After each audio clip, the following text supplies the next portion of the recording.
தாவேக்கா வந்ததுக்கப்புறம் சென்னையில் திமுகவே பயந்துடுச்சான் அப்படின்னு நாங்கள் சொல்ல ஒருத்தர் சொல்லிக்கிறாரு. யார் சொன்னது, ஏன் அப்படிலாம் சொல்கிறாரு, மேலும் என்னெல்லாம் சொல்லியிருக்காரு பார்த்துருவோம் வாங்க.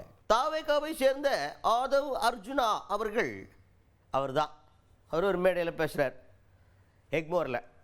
ஸோ அந்த மீட்டிங்கில் பேசும்போது அவர் என்ன சொல்கிறாருன்னா, திமுக சென்னையில் இல்லாத திமிரு காட்டுன்னு இருப்பாங்க.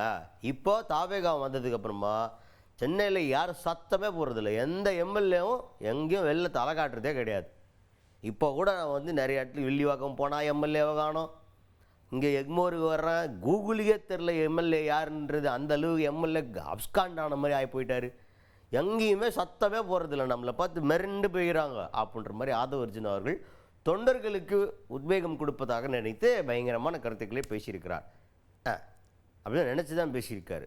திமுக கிட்ட போயிட்டு என்னங்க தாவேக்கா பார்த்து பயந்து சென்னைக்குள்ளே கமுக்கமாக இருக்கீங்களாம்மா நீங்கள் அப்படின்னு கேட்டால் அவங்க ஏதாவது பயங்கரமான ரியாக்ஷன் கொடுத்தாலும் கொடுக்கலாம். என்ன ஏதுங்கிறத பொறுத்து இருந்து பார்ப்போம். இப்போ ஆதவ் அர்ஜுன் அவர்கள் என்ன சொன்னார் அப்படிங்கிறத கேட்போம். 1962 அப்புறம் திமுக கிட்ட எப்பயுமே ஒரு திமிருத்தனம் இருக்கும். சென்னைனா எங்கள் கோட்டை அப்படின்னு. இந்த 2 மாசத்துல சென்னையில் ஒரு மூச்சு பேச்சு கூட கிடையாது எந்த அமைச்சர்கிட்டையும். அப்படியே அமைதியாயிட்டாங்க. நான் அப்படியே தொகுதிக்குள்ளே வரும்பொழுது, பொதுவாக சென்னையில் நான் நிறைய தொகுதி அப்படியே சுட்டிகிட்டே இருப்பேன். பெரும்பாலும் பாதி தொகுதியில் எம்எல்ஏவே காணோம். அது ஃபஸ்ட்டு வில்லிவாக்கத்தில் போனேன், ஆளை காணும். பெரம்பூர் போனேன், ஆளை காணும். ஆர்கே நகரில் எங்கே இருக்காங்கன்னே தெரியல. ஒரே ஒரு முகம் தான் அங்கங்கே சுற்றிக்கிட்டே இருக்காரு. அது அவர் விஎஸ் பாபுன்னா பார்த்துக்குவார். அவர் பேரெல்லாம் நம்ம சொல்ல வேணாம். அப்புறம் இங்கே எக்மோரில் அப்படியே வந்தேன். கூகுளில் தென்னா கூட இந்த எம்எல்ஏ பேர் கூகுளே காமிக்க மாட்டேங்குது. என்ன கொடுமை இது. நம்மளாம் அட்லீஸ்ட் தேடி பார்ப்போம் எம்எல்ஏ ஆஃபீஸ் எங்கே இருக்குது, வீடு எங்கே இருக்குன்னு. சரி, ஏதாச்சும் பேரை சொன்னால் கூகுளில் போய் பேரை போட்டால் தெரியும்.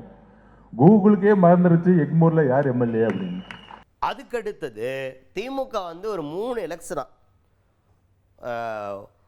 என்னது இப்போ லோக்கல் பாடி எலெக்ஷன், அதுக்கப்புறம் நாடாளுமன்ற எலெக்ஷன், அதுக்கப்புறம் ஒரு சட்டமன்ற தேர்தல். இது 3த்துலேயுமே ஈஸியாக வின் பண்ணிட்டாங்க, எந்த பிரச்சனையும் இல்லாமல். இப்போ இந்த 2026 எலெக்ஷனில் ஜெயிக்கிறதுக்காக என்னென்ன பண்ணுற 26 கட்சிகளோட கூட்டணி நமக்கு எங்கே போனாலும் பர்மிஷன் கொடுக்கறதில்ல.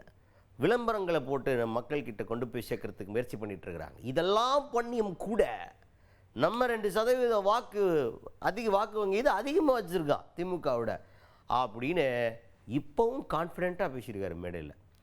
திமுகவுடைய வாக்கு வங்கியை விட 2% அதிகமாக தாவேக்காவுக்கு வாக்கு வங்கி இருக்கிறதா ஆதவ் அர்ஜுனா அவர்கள் நம்பிக்கொண்டிருக்கிறார்.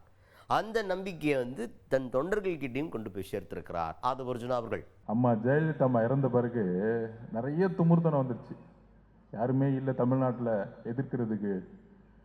அடுத்தவர் ஒருத்தர் இபிஎஸ்னு வந்தார். அவர் போய் டெல்லியில் செட்டில் ஆகிட்டார்.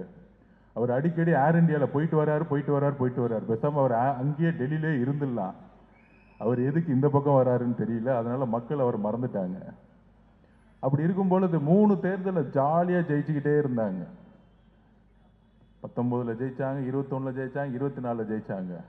ஆனால் 26 ஜெயிக்கிறதுக்கு என்னென்னலாம் கஷ்டப்படுறாங்க. அப்பப்பா 26 கட்சியை கூட்டணி சேர்க்குறாங்க, ஒரு பெரிய விளம்பரம் போடுறாங்க, நமக்கு பர்மிஷன் கொடுக்க மாட்டேங்கிறாங்க.